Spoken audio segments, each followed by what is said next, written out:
நீண்ட கால நோய் தீர்வுக்கு நவபாஷான பைரவர் அப்படின்ற பதிவை தான் இன்றைக்கி நம்ம அறிவோம் ஆன்மீகம் சேனலில் பார்க்க போகிறோம்.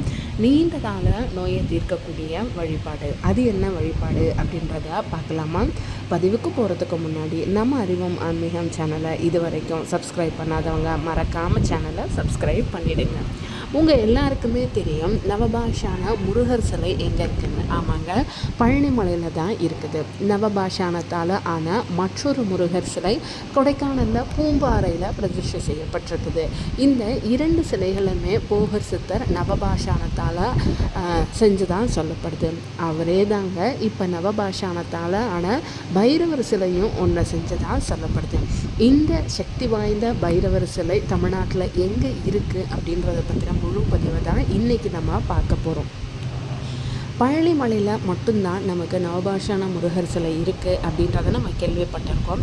ஆனால் நவபாஷான பைரவர் சிலை தமிழ்நாட்டில் இருக்குது. அது எங்கே இருக்குது, அதோட வழிபாடு என்ன அப்படின்றத பற்றின முழு பதிவை தான் இன்றைக்கி நம்ம பார்க்க போகிறோம். வாங்க பதிவுக்கு போகலாம். பதிவுக்கு போகிறதுக்கு முன்னாடி நம்ம அறிவோம் ஆன்மீகம் சேனலை இது வரைக்கும் சப்ஸ்கிரைப் பண்ணாதவங்க மறக்காமல் சேனலை சப்ஸ்கிரைப் பண்ணிவிடுங்க.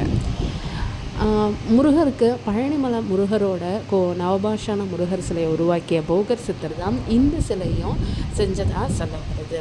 அதாவது முருகரோட சிலையை செய்வதற்கு முன்பாகவே போகர் உருவாக்கிய சிலை தான் இந்த நவபாஷான பைரவர் சிலை. இது எங்கே இருக்குது அப்படின்னு பார்த்தீங்கன்னா சிவகங்கை மாவட்டத்தில் இருக்குது. சிவகங்கையில் இருக்கக்கூடிய திருச்சி அப்படின்ற ஊரில் அமைஞ்சிருக்கு. சுகந்தவனேஸ்வரர் திருக்கோயில் அப்படின்ற கோயிலில் தான் இந்த பைரவர் சிலை இருக்குது. மாரவர்மன் சுந்தரபாண்டியன் தன் வெற்றிக்கான காணிக்கையாக இந்த ஆலயத்தை கட்டியதாக சொல்லப்படுறது.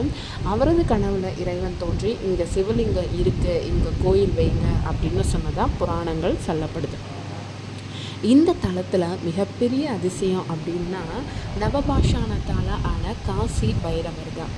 சித்தர் போகர் பழனி தண்டாயுதபாணி உருவத்திற்கு முன்பே இந்த பைரவர் சிலையை உருவாக்கியதாக நம்பப்படுது. பைரவருக்கு பின்னால் தீபாராதனை காட்டும்போது முன்புறத்தில் பழனி ஆண்டவரோட உருவம் பிரதிபலிக்கிறது மிகப்பெரிய அதிசயமாக சொல்லப்படுது. இதுவே போகர் உருவாக்கியது என்பதற்கான மெய்ப்பொருள் சான்று அப்படின்னே சொல்லலாம்.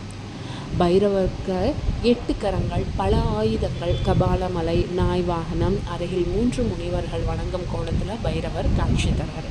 இந்த நவபாஷான பைரவருக்கு செய்யப்படும் அபிஷேகத்தில் நீர் சில மணி நேரங்களில் நீல நிறமாக மாறுது. வடைமாலையும் நீல நிறமாக மாறுது.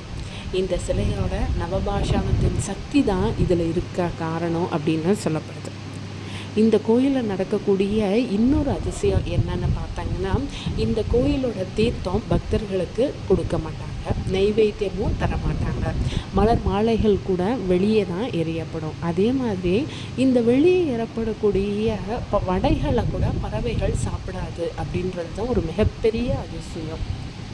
இந்த பைரவருக்கு 2 முகங்கள் இருக்குது. மனிதர்கள் பின்புற முகத்தை காண முடியாது. அந்த முகத்தை வன்னி மரத்தின் கீழ் உள்ள சனீஸ்வரர் மட்டுமே காண முடியும். இந்த தலத்தில் சனீஸ்வரர் பைரவரின் சீடராக கருதப்படுறார். அதனால தான் இந்த கோயிலுக்கு நீங்கள் ஒரு முறை வழிபட்டுட்டு வந்தீங்கன்னா சனி தோஷ நிவர்த்தி, நீண்ட கால நோய் தீர்வு, அஷ்டமா சித்தி கிடைக்கும் அப்படின்றது பக்தர்களோட நம்பிக்கை. ஒவ்வொரு பௌர்ணமி, தேய்பிர அஷ்டமி நாட்களிலும் மாலையில் பைரவருக்கு சிறப்பு பூஜை நடைபெறும். வர வெள்ளிக்கிழமை தேய்பிர அஷ்டமி அன்னைக்கு கண்டிப்பாக போயிட்டு தரிசிச்சுட்டு வாங்க. கண்டிப்பாக உங்களுக்கும் பைரவர் சகல விதமான மங்களமும் தருவார். அது மட்டும் இல்லாத நீண்ட கால நோய்பட்டிருக்கவங்களுக்கும் ஒரு நிச்சயமான ஒரு தீர்வு கிடைக்கும் இந்த கோயிலுக்கு போயிட்டு வந்தீங்கன்னா.